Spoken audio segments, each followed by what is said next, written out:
Hello there, boys and girls. It's a double dose of the Chris and Mike show on a Friday afternoon. Yeah, we're live. Woo! Did you post that on the Facebook that we're live on YouTube? I will in a second. Everybody give me a metal face. There we go.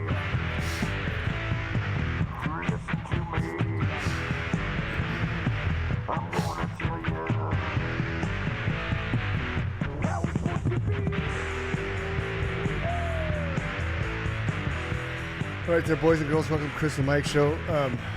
We got the band back together. Well, minus one person, but hey, you know, yes. Everybody. Let me introduce the world to William Richard Carr IV.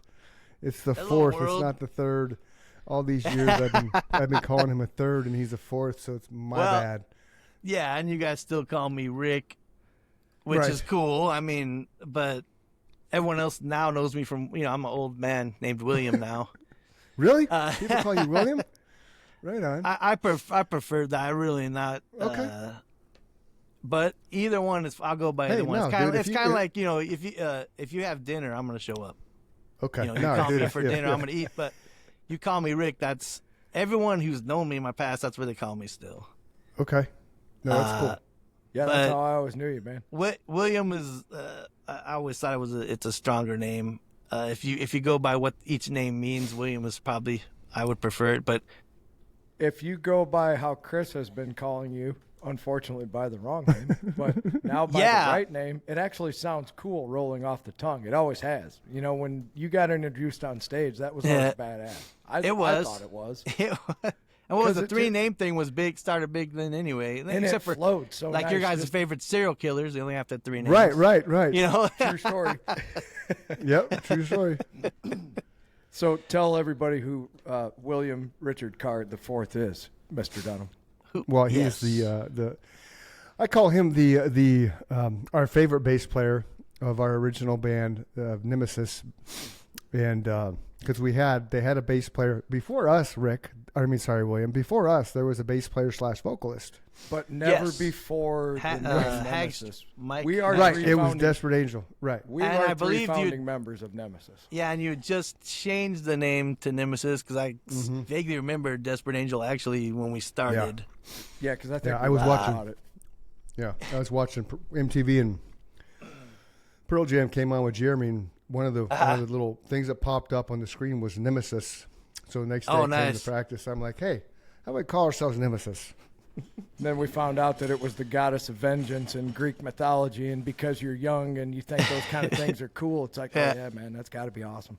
Well, I mean, it was actually fitting too because at the time Arizona was most. Look at that, dude. Yeah, that's cool. I still have my mom sent me a bunch of stuff that we remember the letters that Sky used to send out. Yeah, I got some the of fan those letters, too, bro.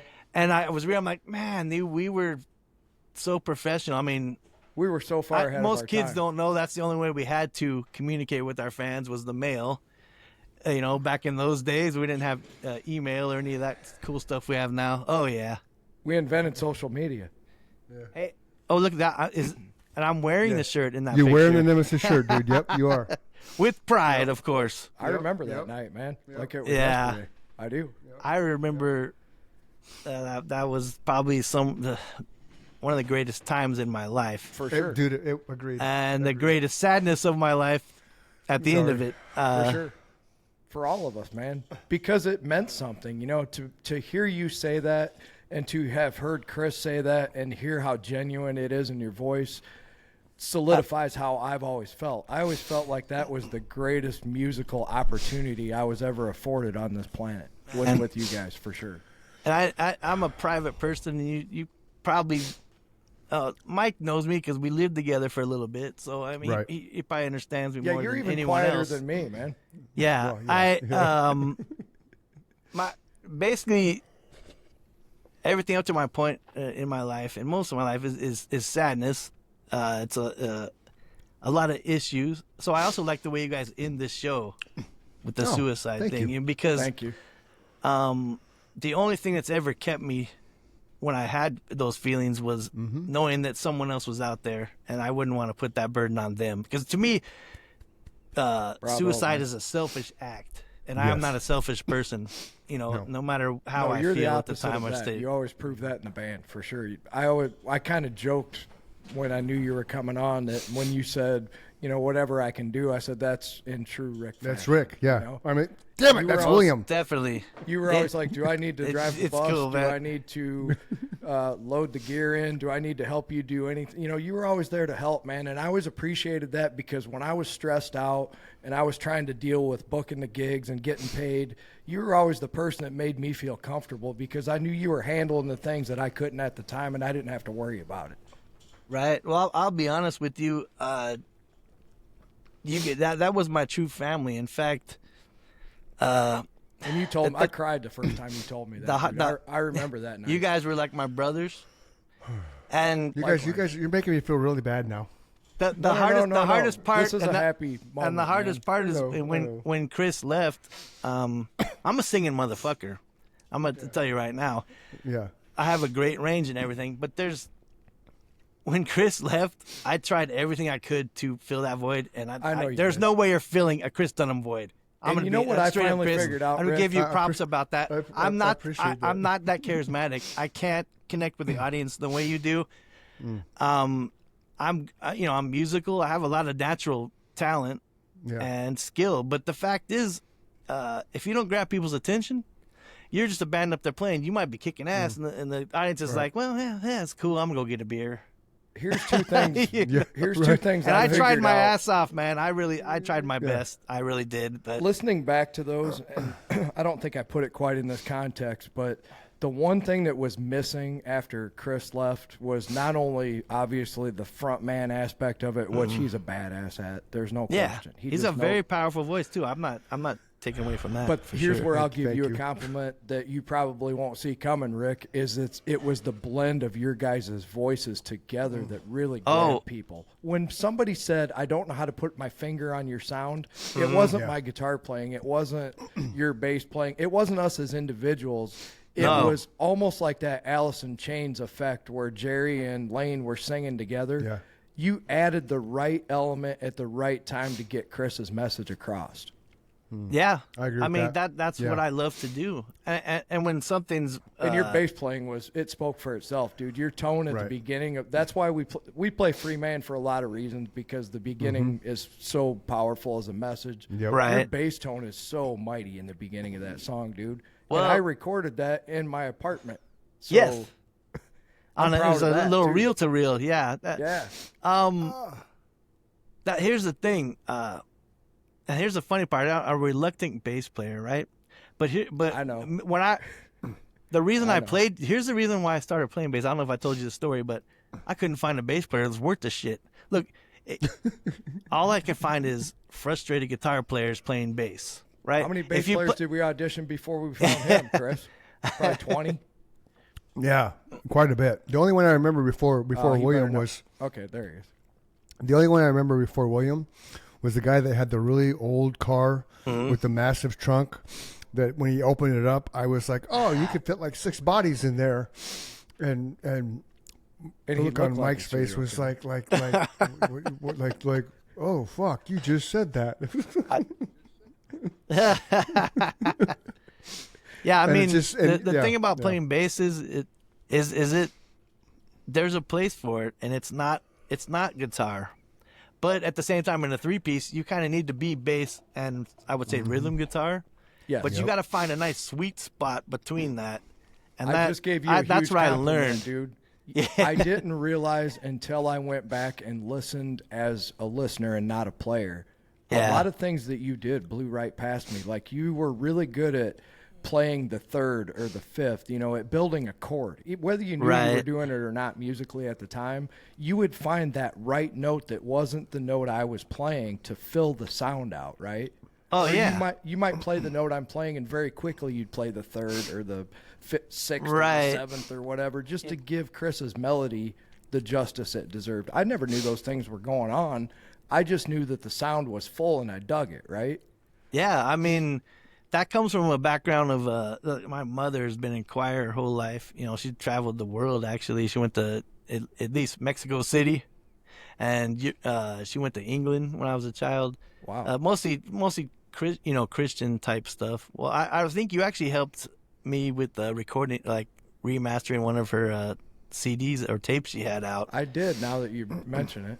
Now the thing is, the cool thing about being a vocalist before you're a musician is that you understand like harmonies. Well, if you're a good one, you understand harmonies and balance and all that, and that comes out naturally in my playing without me, like you said, in my 20s, not realizing it, what I was doing, but later in life going, wow, that's pretty cool. And it's also your heroes, you know. Sure. I mean, you listen to certain guys, you don't know why it's good, you just know that it is good. That's the way I always saw it. To me, Well, I can't read music to save my life, but if you can't play either. something for me once, I can play it back for you. No, but the thing that You know? I remember about you sitting there is the same thing I remember about Chris, is you guys were determined to get it right. You know, you would just say, Yeah. keep playing it back. I want to hear it one more time. Let me play through it one more time. You guys both had you had a vision of what you wanted it to sound like, and I'm the same way. Sometimes I can't tell you how I got there. I just got there, right? I know what I want to hear.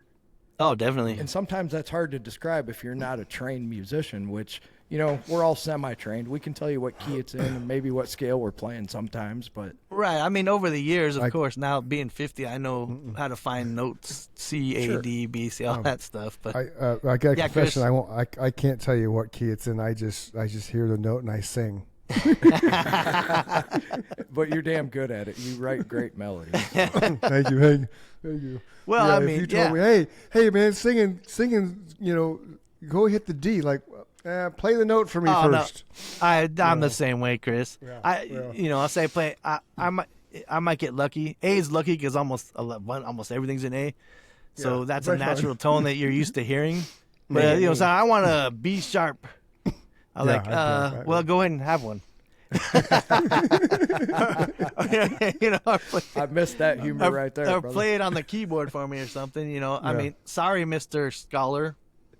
Now, and I don't think you lose anything. I think you should learn music by ear first, Yeah. and then get into theory, because then it seems like the few things that you have that are missing are kind of filled in, or it I gives you a agree little with more that. confidence that what you're doing is correct.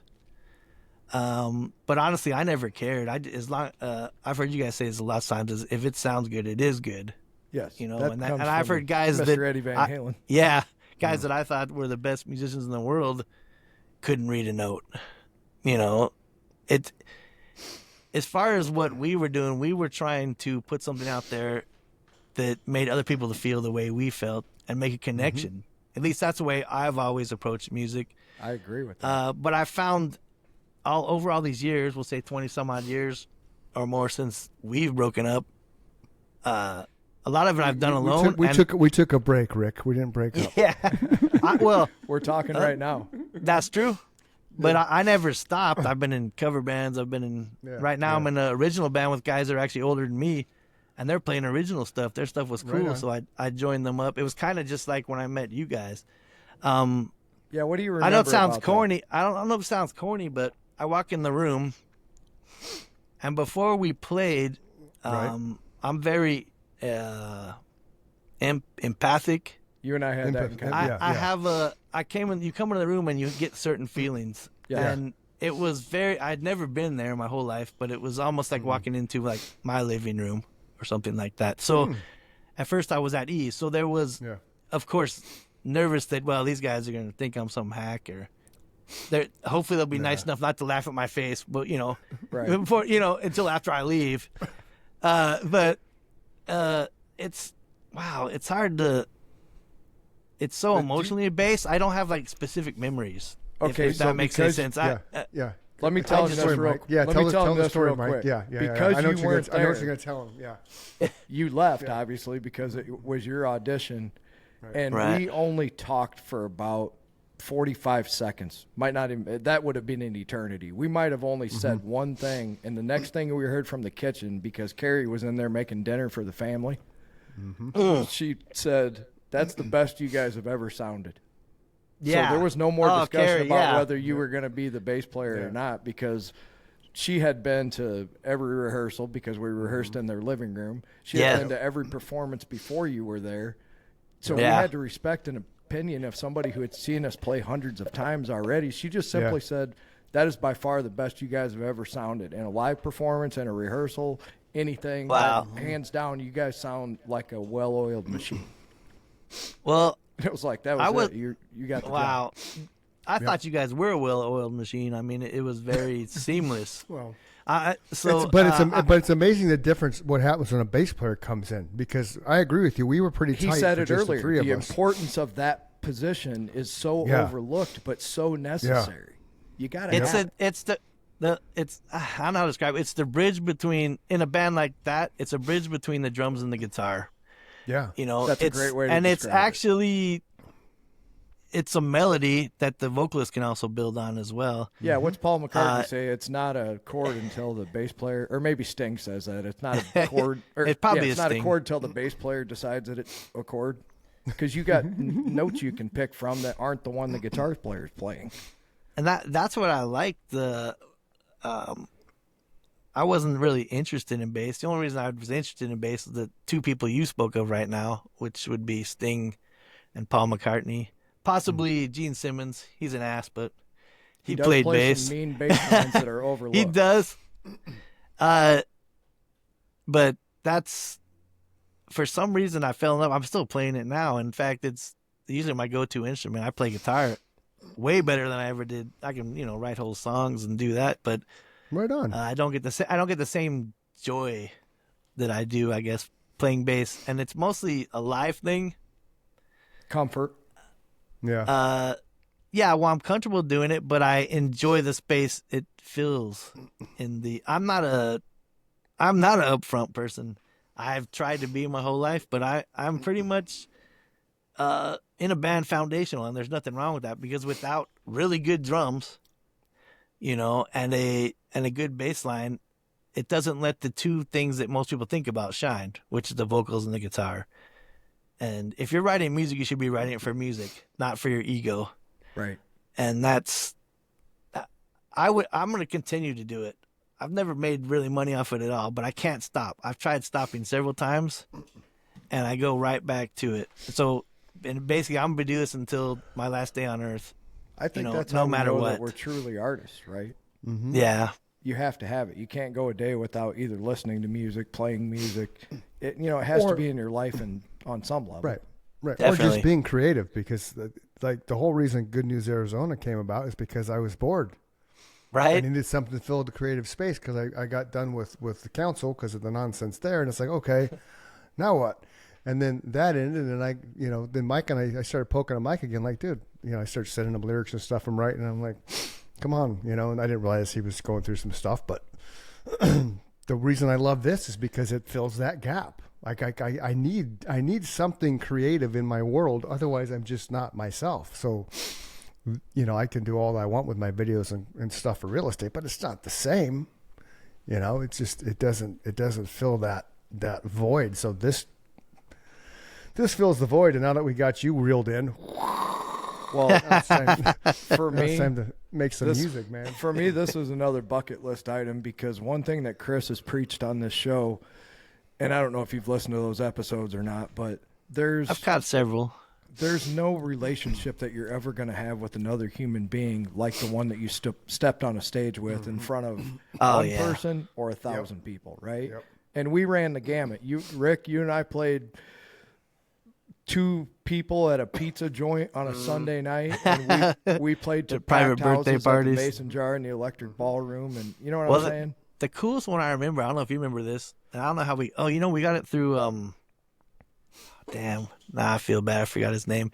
It was Club Rio outdoors. Yes. That was a trip.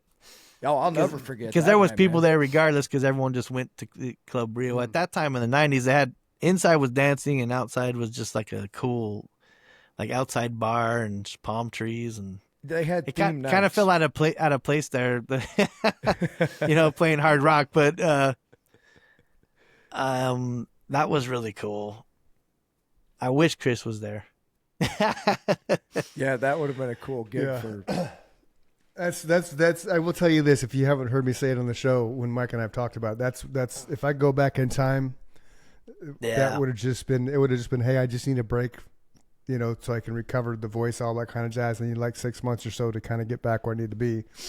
But you don't think about that when you're a punk ass kid. You just think, Nah. there'll be other times, there'll be other things, and it's one of those things, man. But and I'm not one of those to sit there and play the blame game and woe is me because of my past and shit like that. I don't do that. We are who we are because of the life we've had and the experience that we've had that led us to this point in time right now. But I will go to my grave. That's the one thing I wish I would have approached differently instead of just cutting ties. That like, hey, I need some step away for a while to, but that's neither here nor there. Now we're here, and now we have the ability to look, Chris. I mean, I did catch one of your podcasts, and you were thinking that I was angry with you or something like that. Mm-hmm.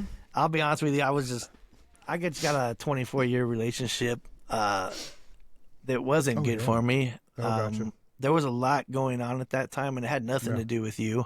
Okay. That's cool. If I had any animosity towards you, it died off years ago. And good. all of us have our regrets. I think, but if we dwell on them, we're wasting our time. Agreed. I'm glad to hear you have no reason to, apologize, and it's it's back there.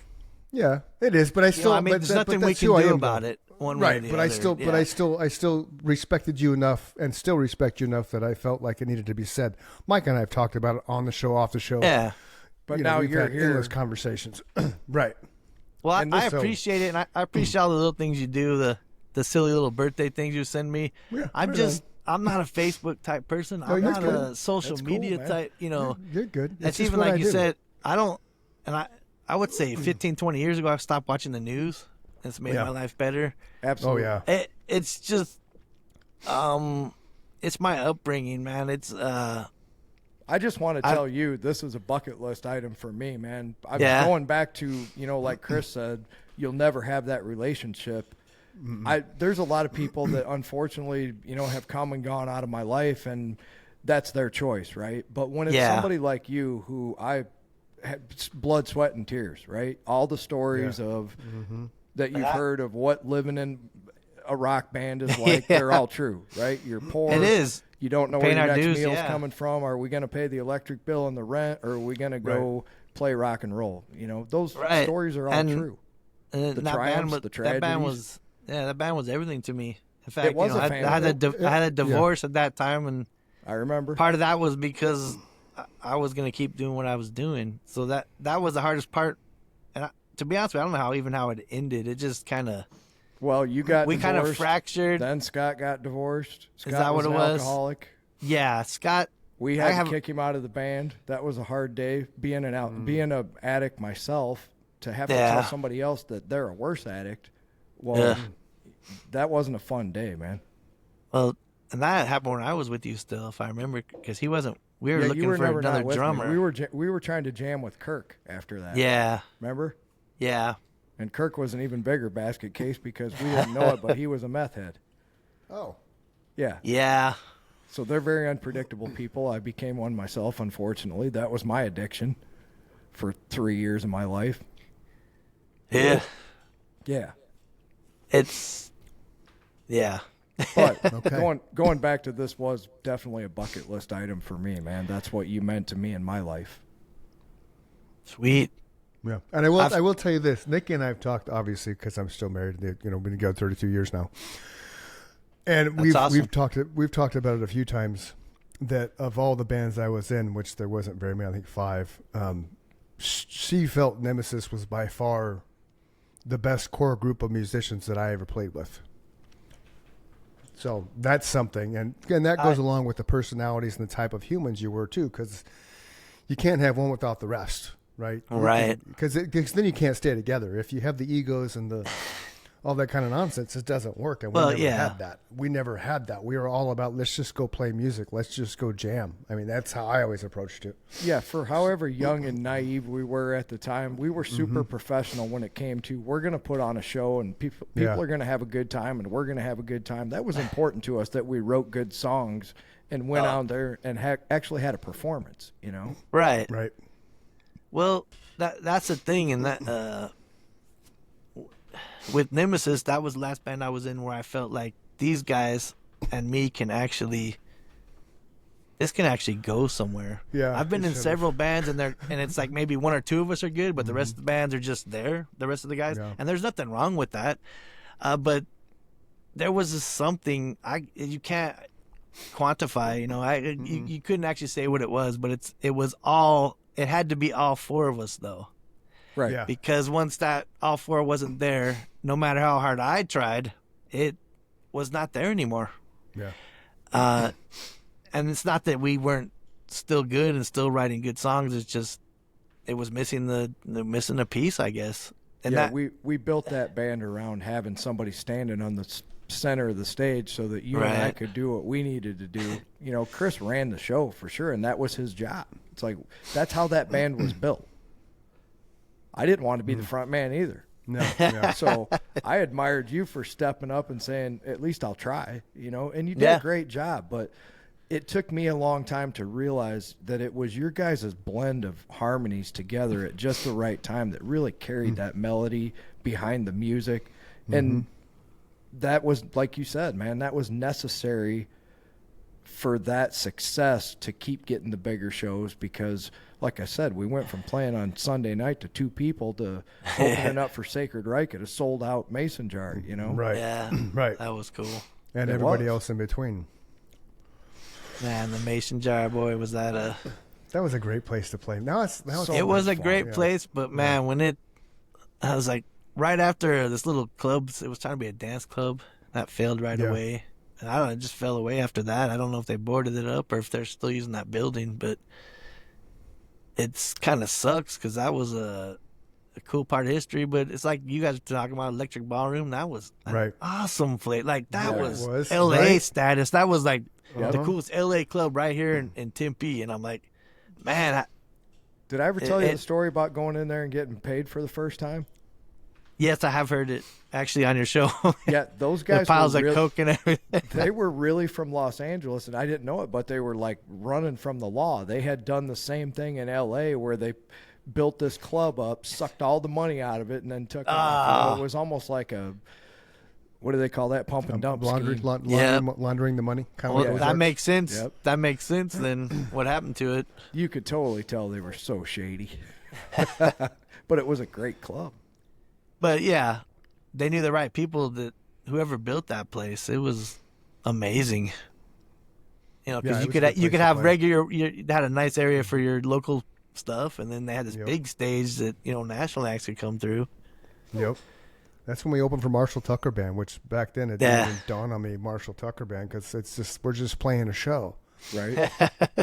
And then it's like, fuck, looking back on it, the Marshall Tucker was one of my favorite bands, just more so because of the Southern draw sound that I have and their Southern Right. rock, and it was just one of those things like, you gotta be kidding me. Like, those things when you're young, you don't think about it, and then you look back 20 years later, like, holy shit. Well, it just hit me like a ton of bricks last night. I'm like, Rick's actually been down the street that I live on because he flew back here and played a gig with us at the Yeah, Yeah. that you was got- one of the best shows. It was just the three of us. It was fun. Man, I wish we could have done that more often. That part of the country that people they were enjoying the music. It was. You know how it is. I mean, on the West Coast here, people are a little more jaded. You really have to grab their attention. Well, it's just I'm not sure cool it's the same on because the East Coast, but Chris in the Midwest, actually just it's like, drove down right past where I live, 2 years ago? yeah. Yeah. He didn't know it at the time, though, because it was right before we started the podcast. Oh wow. Yeah, we had just kind of started re-talking again. I was there for my aunt's funeral. She died, and so we were coming back, and yeah. Oh, Part of Pontiac. maintaining my recovery was slowing my life down to a crawl, and that's Right. what living in a town of 12,000 people surrounded by cornfields will do for you, buddy. Yeah. Right.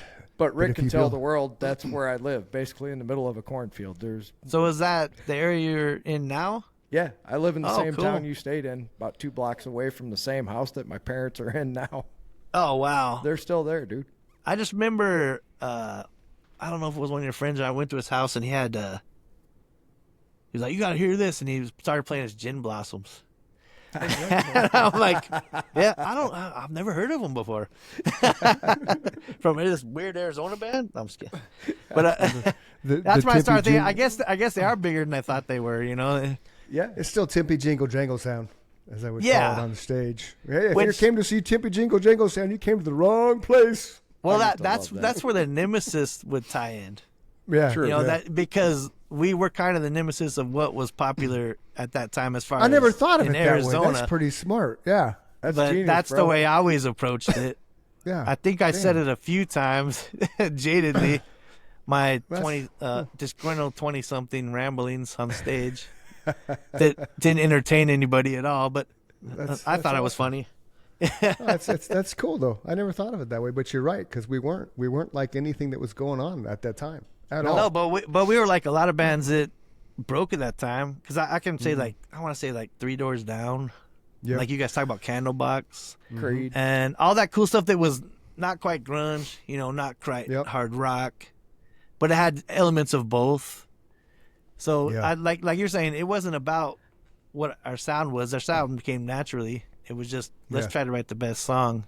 right. If someone comes up with a riff, let's turn that into something cool. Nobody was trying to show off. Right. But at the same time, it was always about the quality. Yeah, I would think over quantity. Absolutely. So Yeah, the things that I never heard, like in your bass playing, was how well you filled in the gaps. You were real good at not playing over his vocals. You were real good at not playing over important parts of the guitar that you knew didn't need to be muddied up. But when I would let something go, like let a chord hang out, you were real good at filling in that gap with, like I said, those little bass runs and stuff that I just didn't. You don't hear them when you're playing live because you're so in the moment, all right. Oh, that's cool. He would find the pocket. Rick would find that pocket, and he would just. And that fill was the space, goal. And it made the sound that much that's better always because we the filled goal. the space. Right. Right. That's one thing I always thought we had. Like he said earlier, really good he at almost filling had the to be a space. rhythm guitar player. Mm-hmm. Yeah. Yep. And honestly, we probably gotten a lot better because vocally I'm pretty good and probably better support wise than I am lead vocal. Right on. Because we'll have some. Just backup vocals because we'll need I then. use the same. I use the same concept in that how do you make the vocals shine? And the way they shine, if you listen to polished records, is there is little background vocals. There's things here and there. There's harmonies, but they're not louder than the lead. But without them, the lead kind of sounds a little bit less. Yes. Well, that's the way I can imagine- describe it. So it's Well, imagine Van Halen, right? David Lee Roth and Sammy Hagar eras. Imagine Michael Anthony and Eddie Van Right. Halen were the sound of Van Halen, right? Yeah. They were. With you take Michael all that Anthony away. oohs and ahs that Right, fill. That's right, both of them. Right, you take those backing vocals more Michael Anthony than Eddie. You take Michael Anthony away, the dynamic of that band completely changes That's so Oh, good. from yeah. a sound standpoint. With either singer, right? It completely Right. changes. Even I though mean, Sammy I- had much better range, it still changes the feel and the dynamic and the sound. No question. Sammy just is rock and roll. Yeah. He is. And personality wise, everything, and I have having learned about him being like some poor sharecropper to where he has to where he got to it. Now it makes sense why he did things the way he did them. And he's a strong personality, but the only reason I I preferred David Lee Roth is because that's my childhood, right? Right. That's And the when I first heard showmanship, Van Halen, man. right? But the older I got, I'm like, he's a real a-hole. But he's not.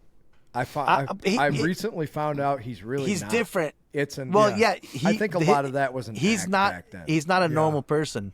No. He is completely different. So it's harder for him. I think it's harder for him to get along with certain people. Well, I can relate to him. I did listen to him for 3 hours on Rogan, and I had a whole new perspective. Oh, nice. He's never been married, so I can relate to that. Never been married. He's never had kids. I can relate to that. I never Right. had that he kids, that he knows of, that I know of. and that David knows of. Correct. So you're right. He has spent his life looking and living different, looking at the world and living differently Right. than most people, right? So on the outside looking in, he looks crazy. Yeah. Yeah. But he kind of just picks up and does stuff. Like in the middle of that interview, he said, "Yeah, I've been living in Japan for the last month studying ancient sword fighting. Yeah, Training to be a samurai." So that's sweet. The thing is, I mean, with the voice that he had, basically his whole what he said was like sing like your life depended on it. Like one of his teachers told him that, right. and that makes sense. Because no one will probably ever say, "Man, that guy should have sang opera." That guy should have been a classically trained He wasn't vocalist. But everything he did was emotive. It evoked something inside of you. And I think that's why those four guys. That's without him, Van Halen wouldn't be Van Halen. No, agreed. That's Eddie was smart enough to know that he needed that front man. Any guitar player worth their salt knows if you're gonna be a band, you have to have a decent front man, because otherwise you're Joe Satriani, right? Eddie would have just been an instrumentalist. You have to give up that front position to somebody like Chris that can command a crowd, because when you're standing in front of 60,000 people, you and I got to the point where we were playing in front of hundreds, 1,000. Imagine that times 60. Now you have to be the guy that gets up there and goes, "Houston, what the fuck is going on tonight?" Right? And you have to maintain that for 2 hours. You know what's funny about it though? In my experience, the bigger the audience, the easier it is. Yeah, and I think that is because there's so much human energy that you can't help but let loose. Because I had a friend pass away. His name was Buzz Fowler. He was a blues guy, and he did blues jams. So cool. He had me as in the back line for a while, but he had passed away in 2015. And as a tribute to him, we got to play this blues festival. In Phoenix, that big park that's above the bridge on 7th Street. Yeah. Yep. My office is down They there. asked me to play guitar of all things, but I'm playing this blues guitar, and normally I'm apprehensive and everything, but when I got on there, it's just like I just let loose, and it was probably the best solo I've ever played in my whole life. And I equate that to just the energy, and that it's cool when you can get to that level, because when we're at our level, it's full. You're having to put it out there without that energy. Exactly. So that's why a lot of people give up, because you can only do that so long until it drains you, till you feel disheartened, I guess, or whatever it is you feel. Right. But it's like you said, it's that feeling you probably, if you were every musician, you chase it your whole life. Like to this day, I'm like, every time I get on stage, I can play the Mesa Music Festival in April, and we got to play the main stage. Cool. We were second from opening. I don't care. I was up there just, it's just like you're just raging. You're up there. You feel like you're 10 feet tall. I'm a very short person. So that's impressive for me. So, and that's why I was thinking, but I never worried about being short, because one of what I thought one of the best singers in the world was Ronnie James Dio. I was just going to say He that. was 5 foot nothing. And actually, Klaus Meine, Yep. Scorpions. Yep. Oh my goodness. What I learned later in life, there's all the things that I can appreciate the music I listen to in a completely different way. It's really weird. I'm like, wow, I didn't even realize this. I didn't realize how this guy was playing this or how he was doing that. I just, when I'm a kid, I was like, well, that's cool. And it pisses my parents off. And I'm rocking, Yeah. Hey, let's go drink some beers and smoke some weed, whatever it is we're going to do. We'd be lying if we said that we were. Now if I And there's went, a bunch of girls in the video, so I want to now be if there I too. went, was like, hey man, that's too bad, because I was really sophisticated back then, and I understood what we were doing, and I was totally in tune with the world, and we didn't know shit. No, but We knew we were having fun though. Yeah. Right? It's the one thing I like about, that's the only thing I like about getting older, is your appreciation for things that you overlooked in a younger perspective. It's so it's kind of what keeps me going, regardless of what's going on in my life. Yeah, I'll give you a stupid example. I just told Chris I just bought a new car. It's the first time I've ever bought like a car that I really wanted, and I was able to pay cash for it and come home with the title, right? It was such a huge accomplishment, and it's cool. That's an old person's goal. It's like, wow. It is old person gold. I was horrible with money. Me too. I'm a Ramsey head right now. So You and I lived together, and we had to worry about paying rent. right? So this is the first time. My only debt I have right now is this new house that I just bought in May. Cool. Congratulations. And since I'm poor, it's in Florence. But the cool thing was I was able to sell the house I had with my ex. And at this point in time, after having put in the money down, I actually owed like a few thousand less in the brand new house, and my payment is less in the brand new house. Where is Florence in relation? I don't think I've ever been there. Florence is like southeast of, Phoenix Queen and Creek. Mesa in that area. Yeah. If you know where Queen Creek is, you probably don't. Oh, it's out that way. Yeah, I know where. Yeah. That is. It's where all the Florence prison is- systems are. It's the prison. Yeah, prison city. I was out there. I legit, dude. I was out there yesterday. Yeah, the cool thing is I'm still in Florence, but technically I'm just a sidestep from Santan Valleys, which is where I lived before. Oh, you're over So by the Anthem. You're over by the Del Webb stuff. I'm actually just north I'm in Magma Ranch, which is just north of. Okay. The I know Anthem Give away area. where he lives. We're in 21 countries. Yeah. Yeah, which is true. Well, Well, Magna if you ever Ranch come out is to a big Florence- community.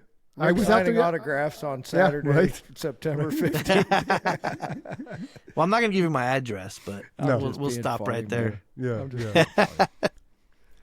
No, Florence is a cool town, man. Phoenix is taking over anyway. I mean, they're pretty soon they're gonna be that way, and then start heading towards Tucson. Well, Phoenix, Tucson will be one. Yeah. Well, maybe mountains kind of impede some of that. Thankfully, that's the only good thing about Arizona. There's certain areas where they're just not going to be able to build. No, but I'm a big believer they should have gone. They should have done that. Start filling that desert between Phoenix and Maricopa, and then Maricopa and Casa Grande, Tucson. Because Yeah, it's all yeah. flat. Stop Yeah. building the mountains, man. Stop taking away that stuff. Because I don't want to. Like when I had to drive, I was at Florence yesterday in the morning, and then I was in Apache Junction in the afternoon. But I was at Apache Junction, the cool part, Yeah. where you're going down Superstition Boulevard, the road, and you just see all these the sea of homes. Which is not the meth capital of the world anymore, where you're at, where I was at, because it's all the homes that you can see Superstition Mountains, and it's a really cool spot where I was at in AJ anyway. And so that's the thing. I don't like that they're building into the mountains. I don't. No. They did it. I live at Power Road in Chandler Heights, so I'm basically Queen Creek Gilbert border, Right. and along, what is that? Hunt Highway. Is it Hunt Highway that turns? It's Santan. It's one of the surface streets before you get to Ellsworth and turn right and go down Gary. But they built in the mountain, man. That's A couple years ago, I was driving. I'm like, holy shit! They blew out this part of the mountain, and like 3 months later, there's a house up there. It's the dumbest place for a house. It's all you're looking at. Is you're north. probably talking about the Santan Mountains there. Yeah. But it's on the further. It's not really Santan Mountains himself, but it's the further kind of mountains itself that's west of that. And legit, if you took Hawes straight down until it stopped, you could see this house right there. And it's just, I'm like, that's the stupidest place to put a house. Yep. You're looking at dirt. You're looking at dirt. Like Camelback Mountain, I get,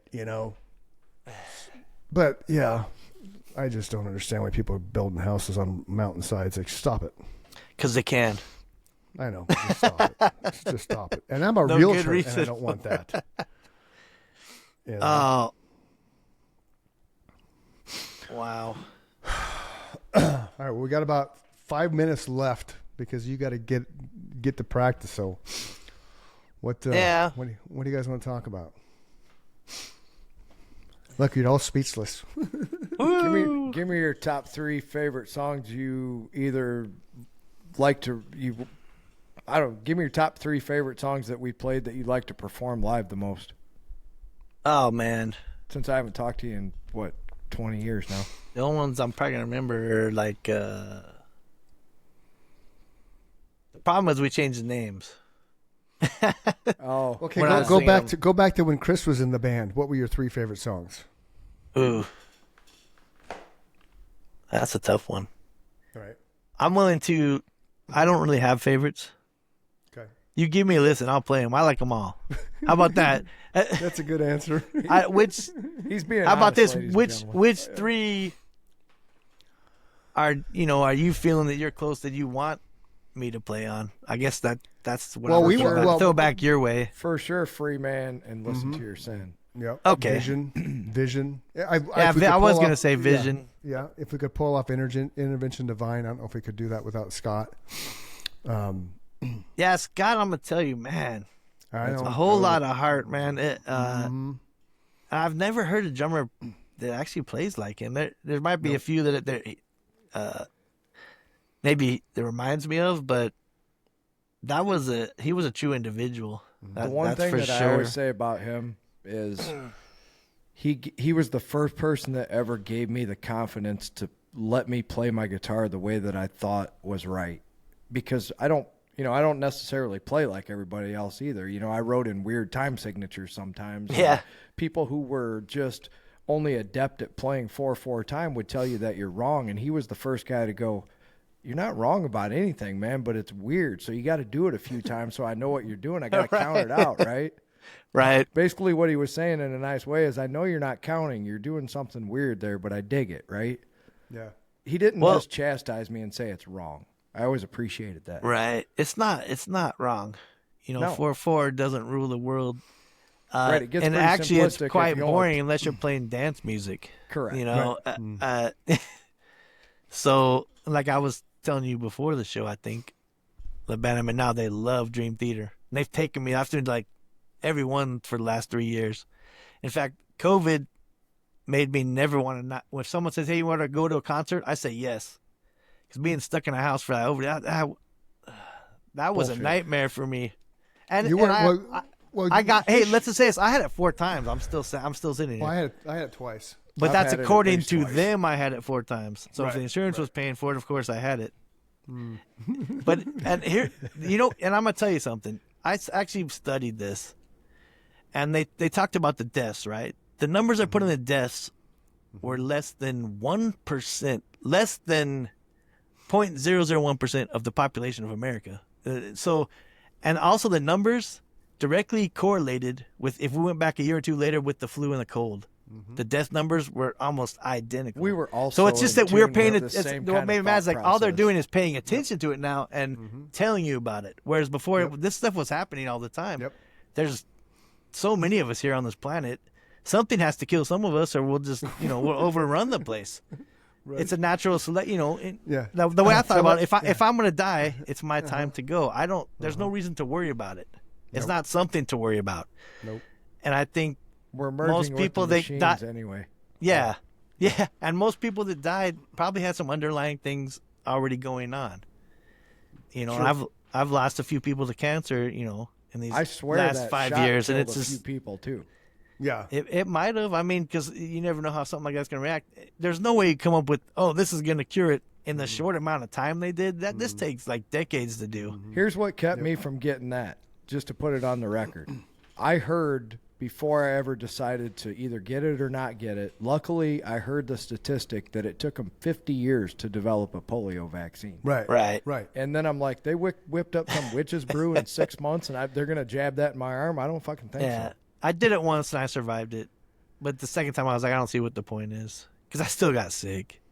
Right. And that's what happened to a lot of people. So the fact they called it a vaccination was a misnomer, because you got a polio vaccination and you've never had polio, right? You got a smallpox vaccination and you never got smallpox. True. So they kind of lied to everybody calling it a vaccination, because you just proved everybody got sick anyway. Yeah. That's the part that pissed me off the most. It's like, you're fucking lying to everybody so that you can make money for the pharmaceutical companies, and that it's just, they're doing it right in front of your face. Yeah. I start to think I'm living in a different dimension than everybody else sometimes, Do you not see this? Right. A lot of people, I guess, they don't care to see it. It's easier to get your answers fed to you, and that's part of this, this electronic thing. Like this I heard it was watching, I think it was your podcast on the Mason jar. Okay. And then Chris is all, well, I think Rick just said, he said, fuck me. He's mad at me or something like that. I'm like, well, that wasn't the case. I did rib you once, but you were saying something about take over the world, and then I said something like, well, I thought you already did that. And you're all, already did what? Take over the world. But I am a smart ass, so, but you don't hear my inflection or my little joking manner over a text. And that's what sucks about the digital communication, misunderstandings, Yeah, it's all good, man. Plus, It's all good, I dude. wanted us to laugh after talking about that COVID stuff because I know it's like politics and religion. We'll just get down in the hole and start getting mad about things, No, we won't get mad because I think we're on the same page on most of those things.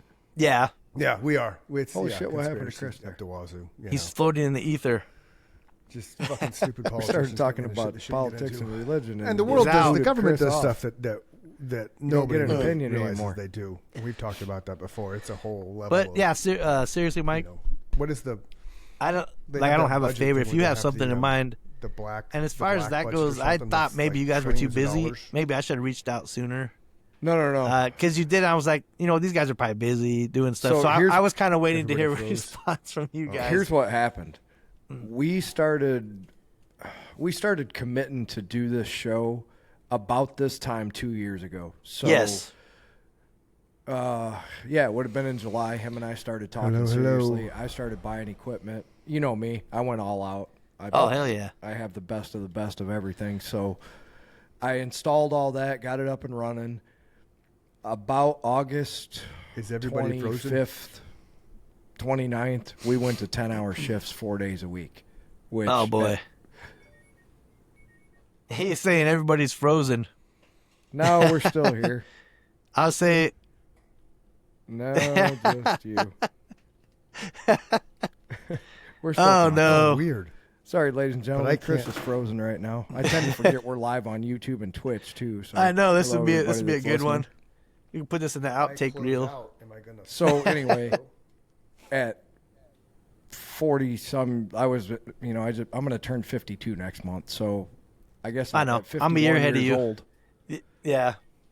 Because on my end, both you guys are frozen. I didn't catch that one when I'm my screen too fast. Sorry, I got to text this guy back, ladies and gentlemen. And Oh. he'll just have another track. He's good. So, my dreams of doing music after work and Yeah. 4 days a week, basically, other than being able to practice and play. So I did have the dream that we were going to do the podcast and record at the same time, but I had put recording on the back burner for a while. I can probably do it now for sure because we've been doing this so long. I developed a routine so much so that we do it twice a week. We were only doing it once a week for like the first 6 I saw months. that you guys kind of ramped it up here this We year. had to or the end because of he last year. started. Yeah, it was like in March. He put out the feelers. Do you want to be a guest on the show? And he got inundated with, we want to be Awesome. on. We didn't think we'd get anybody, and we got No, more you people got than some- we could. You got some really cool, inspirational people. That Sumwa, actually, is that what her name was? Yeah, That was a the couple. Wow, I lady was from listen. I'm Brazil like, that's I in can the new relate to a lot of Superman this. movie. Yeah, Yeah, that gorgeous woman is on top of absolutely. it. But smart, like really Super smart, really beautiful. cool. Just the Great stuff she was vibe. saying, you could totally relate to. Sure. And then so, and not just a lot of the episodes you've had, a lot of cool people. I appreciate that, man. It's been neat to be able to meet these people and, like in her case, get an immigrant story out. Now you're listening to her. Is this somebody that you would want to, if she still didn't have her paperwork, is this somebody you'd really want to deport right now? No, Somebody that's going to college and trying to do the right thing, right? trying to help the world. Which It's she like, missed out on her dream college thing because of that. And absolutely, and I think that's so sad. Hey, we got double Chris now. Hey, we got Chris times 2, ladies and gentlemen. This is a first. I sound out on the other one. Is it still there? Yeah. Yeah. For Rick and I, it is. Can you not? Weird, He's like, man. I can't. I just see the three of us. I just thought you turned into 3 purple dots that flash. No, I have two internets, and for some reason the satellite gods don't like either one. I don't know what's going on. It's weird. Switching back and forth. It's It's all something. good, dude. And I'm When I was talking about music, I'm also talking about this show. If you guys need any help, absolutely, dude. Come join us. You're Have fun welcome with on us. here anytime, man. Yeah. If you Yeah. want to All come on right. and talk music, I love to talk music, and we always have a good banter when it comes to that. So I was hoping so. I was hoping I wouldn't just sit here and, not think of anything to say. But I wouldn't let you. I wouldn't let you be silent. Dude. I would poke your brain. Like no, crazy. I understand that. But your last couple guests have been like really like this is a serious show. Well, thank you. Really cool stuff. Really engaging. man. Thank Like you. the. I'll be honest with you. Some podcasts I listen to and I just kind of snooze out by the middle of them. Yeah. But it's like you guys said, yours is just like this. We're just three people talking about things, and it's just whatever comes up. And Well, we just now- go with yeah. it. And it's like Now, for the people who are all listening, ladies and gentlemen of the world, 21 countries, this Right. is another guy who was sitting there after the show. This was my idea, was the conversations that the four of us had when we were done, before Oh, or yeah. after practice, right? Right. Those were Right. some of my favorite conversations about life, where we're going. How, we were young, growing as people. Who are we going to be? How do we look at the world? It's our time now, that kind of thing. Oh, I yeah. miss those conversations, and that's what I wanted this show to be. yeah, that's cool. So you were a member of a lot of those conversations. Yeah. Yeah. And I always appreciated Man. your humor and your That's- ability. If we ever had a tense situation, you had a really good ability of saying something goofy or silly that just brought everybody back to reality, Well, yeah, trust me. There's a dark cloud that follows me most of my life, so it's best to try and find the joy in the situation. Yeah, I remember you didn't like and tension I was at the, all. the funny part was I wasn't very much an angrier person then. Really. So I would attribute it to you guys to bringing out the side of me that actually can, be productive or take joy in something. And it was like I said, a brotherhood. Yeah. Even more. I'm always longing for family. I didn't have a family. My parents divorced when I was 5. Mm-hmm. I ended up living with my father, who was a self-loathing, hateful person to himself. So why, if anyone loved him, why were they worth anything? Right. He is no longer with us. He actually died about this time last year. Oh, I'm But I sorry. hadn't talked to him in Is that so? That's a better good part of thing. decade, Was that a probably. congratulations? Because see, when I'm waiting for the time when my It's mother never leaves the earth congratulations. The because sad part is yeah. I'm a little dark Here's with that, but, here's the messed up thing. As much as much as I was angry with him, and the only thing he gave me was self-loathing and hatred. To be honest with you, and everything in me that I'm not, that whole I'm not good enough. That's my daily thing I fight against. Gotcha. No matter how good I am, I will never think I'm good enough for anything. I And have that's- some of that too, dude. So yeah, so the funny part is I was trying to go to counseling for the couples thing, and then the other side of the couple said, "Well, no, you're the problem. You need to go." So I went to counseling and found out she was the problem. Not so much that she's the whole problem, but us together is a problem. Yeah. Right. So Well, the one thing I'll say about being an artist is I think there's a little bit of that in all of us, because There is. that's how we're able to channel our feelings to our audience, right? Yep. well, yeah, my favorite people, comedians, almost all of them had a horrible life. Of course. I I always say some of my favorite when your people life had is the worst upbringing. You're one of my favorite people. Yeah. You wouldn't have been in that band if you weren't, man. I don't think Right. you realize. I know that you looked up to me as a player at the time. Yes, I realized definitely. that. I Yeah. always knew it, dude, but I never Yeah. took advantage of that because you didn't know it, but I looked up to you as well, because without you standing there was no band. right. I appreciated the fact that when I looked over on that side of the stage, you had a smile that could have cracked the world, Oh yeah, I guess that's what it is when your life kind of sucks. But it made me want to do it even more. Right. Yeah, well, I mean, you as a person, you search for something better. You're always on the search for what's the best side of life. Sure. I already know what the worst side is. I already know what being miserable is.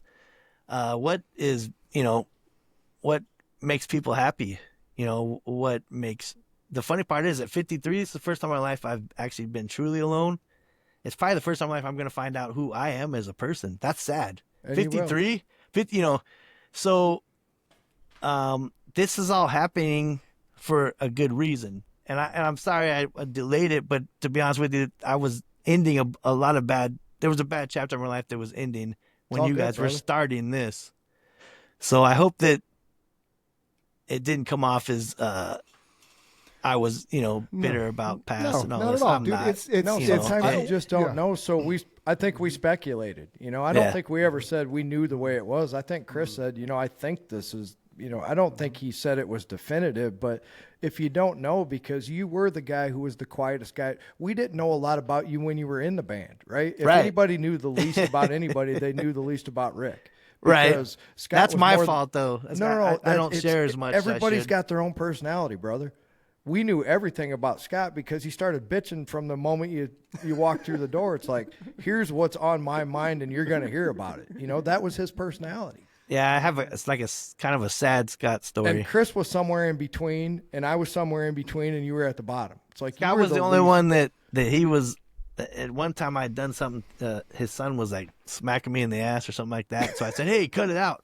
And fucking Scott went off on me. I remember that day, and I said, "Well, I really don't want to say something I regret." So I put my bass down and just walked out. At that point, we were living in Scott's little secondary part of the house. Yeah, we were right next I was door. anyway. I don't remember if Mike was there yet. But that we were that really right next hurt me. door. And I didn't want to sit there and freak out.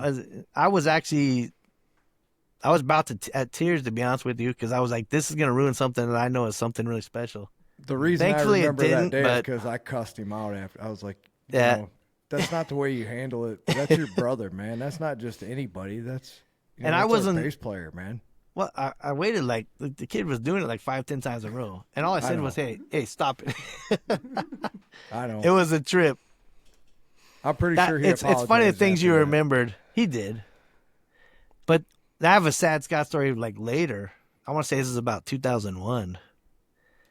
I had moved into the one of the guys I worked with had a little condo in the lakes, and I'm up there in the lakes, and I seen a guy rummaging through like the dumpsters.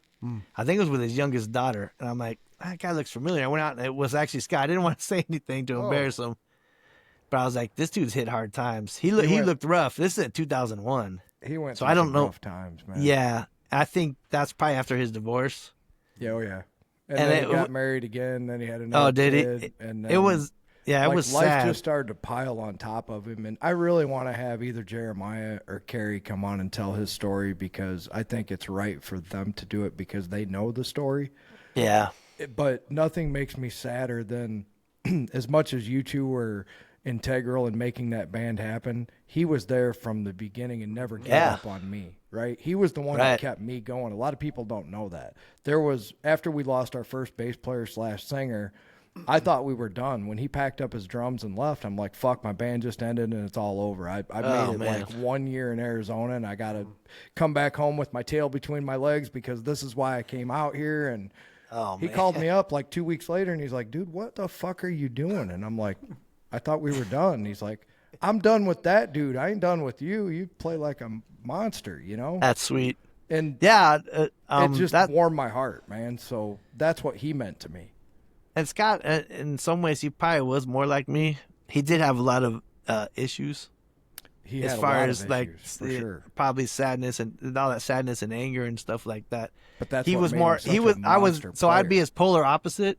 He was outward about it, his anger and everything. I was probably inward. Correct. Well, maybe that's what made it. That's what made the rhythm section so tight. The dynamic was definitely That was like, yes. we're both kind of on the same spectrum, but we're on the opposite sides of it. But I gotta tell you, I love Scott. Me too, man. And as many times as he might have done something, I'm like, dude, man. And You knew he always it had was your back. alcohol, and that was him probably maybe trying to silence the demons. You know, whatever. Everyone has to do something to. It may not be the right way to handle it, but The one thing I can say, because he was my brother and we shared the stage many times, and more importantly, we talked for thousands of hours about life. And the one thing that we had in common is you said it earlier, there's just some kind of underlying pressure that's, I don't want to call it negative, and I don't want to make it sound like it's, whoa, I'm going to go down that road too. But there's just something that if you don't calm that voice all the time, it's dangerous. yes, But that's also what makes us empathetic towards other people's emotions, and we feel their feelings. Like you said, there's times where we walk into a room and it's like either I've been here before or I need to leave immediately, and I can't tell you why, right? right. Those are the things that also make you a great artist. So it's not something you chose to do. Chris didn't wake up and say, I'm going to be a singer, right? He tried to do a few other things first, and he kind of was drawn into that direction, and all the other things he did leading up to that point made him the front man that he is. The acting, the writing, you know, all the work he put into that paid off the moment he stepped on that stage, and his brain went, okay, now I know why I went through all that other stuff before I was the front man of a. Well, and the benefit I had because I have think all the those, fact I have that all he the demons and chose shit. that. Of course, Right. Yeah. Well, what I'm saying is the reason, but the benefit of me is I learned how to use those demons in a proactive way because of writing, and then the acting, and then the singing. That's how I purged all that. That's how I got all that darkness out of me. I mean, it's still in there, but it left to the point to where it became manageable within my soul because then it didn't control it, and that was from a singer standpoint. That was that gift that I had, and that was I didn't realize it was going to go into music when I learned I could be a writer. But that's what kept me sane. That's what kept me from going even darker down the path of alcoholism or whatever else I could have ended up doing, because I had the outlet. My brother didn't have the outlet. His life was fucked up for years and years and years. He's finally turned it around, but he played the blame game on everything. That's the same with my brothers. Right. So I didn't. That's the benefit of my youngest, the creative side. That helped me maintain some level of sanity when really there was always something like going on in my brain. Most people just didn't realize it because I had the outlets, and the outlets were what I needed to purge that stuff. Right. You know? Most people don't have that, so that's one of the cool things about. Well, I had music. those same conversations with you. I didn't know that you had all that going on. Right. Yeah. Right. I would say, thankfully, Chris, that you turned this into something positive. And looking at your life, where it is now, it makes me happy. Right. You know, the things that you've accomplished, the fact that you've been with, you've created a family. Mm-hmm. It's something I would always wanted to do, but it might not just be in the cards for me. But it's fun. It's cool to see, how you use these things, like in your personality, and you use them to your benefit. The real estate thing, I was like that. This is perfect for him. Like, I would never thought, like, when I first met you, he's going to be a real estate guy. Yeah. No, I would never think that. Yeah. But watching you do it, seeing you in your element, it's like, that's kind of where this, everything that we've done, and maybe we can use Nemesis as that. That was like our college. That was Nemesis like our 2.0, education dude. about life being together. Yeah. Yeah.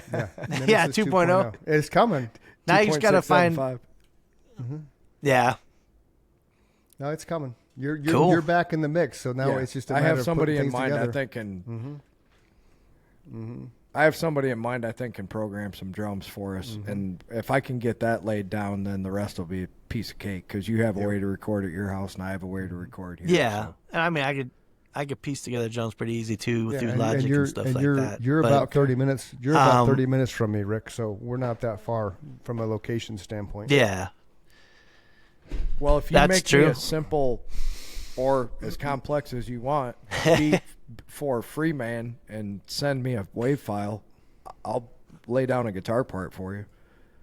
All right. The cool thing about Logic, it might not be Scott-like, but it will follow your instrument, if that makes sense. And you can actually go in there and play with it as well. Okay. I've learned a lot. Look, I wanted to be an engineer. So I know, me too. I've been to like MCC. I've dropped a couple of courses. Right now, I actually there's a studio in the band I'm with now, and we actually record, and I actually mix down all our stuff, and I did a master for them, and they liked it as much as the professional one. So I'm learning how to master through this band too. So I don't doubt that it's a bit. Pretty cool. You had a great ear for music. I would be silly to say that anybody that I chose to play with was anything other than a professional. That would make me look bad. Yeah. So take that with pride too. Thank you. I mean, that's always been my goal, to be like the major producers.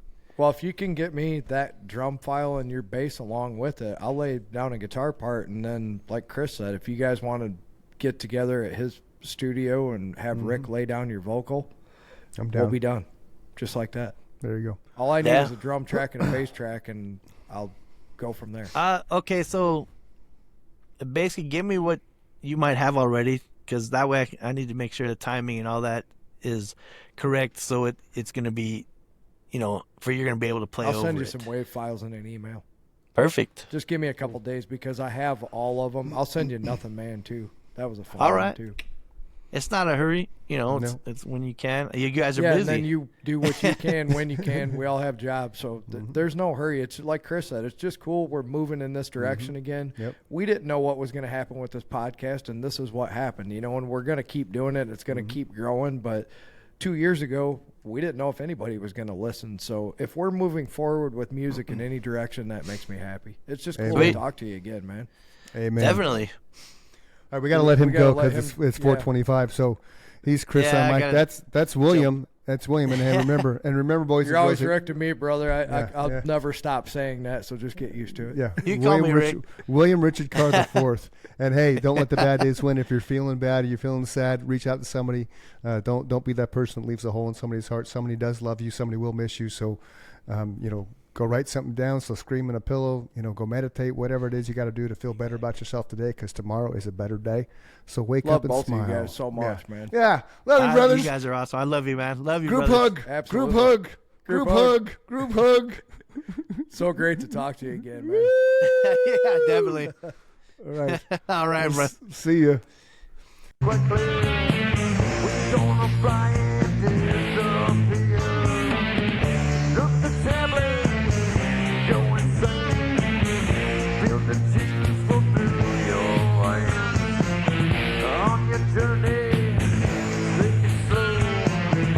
Choose the place where you will go. Feel the trail behind your eyes. Feel the sorrow beneath your take a moment, listen to your tears. Fight the battle that you must win. Fight the battle that you must win. Who listens, baby, to your fear? Yeah.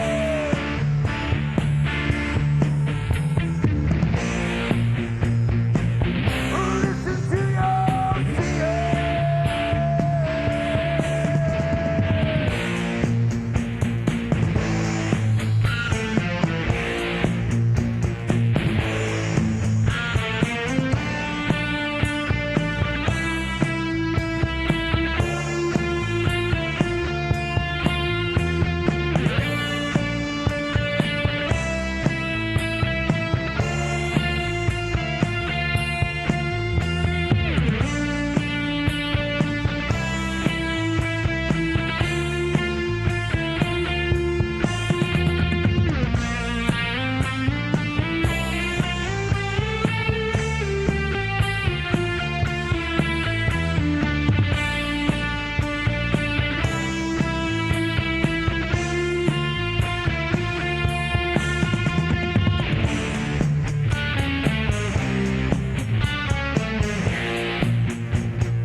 Now you're turning, come to an end. You haven't found solid till you stand. You keep on fighting, wait for the day when you close your eyes and it fades away. You ain't no preacher, with a praying man. You took your breath on the Almighty's hand. You got a dream, who in your life to keep on soaring every night. Take the trip behind your eyes. Feel the soul revolution night. Yeah, yeah, yeah, yeah, yeah, yeah, yeah. Take a moment.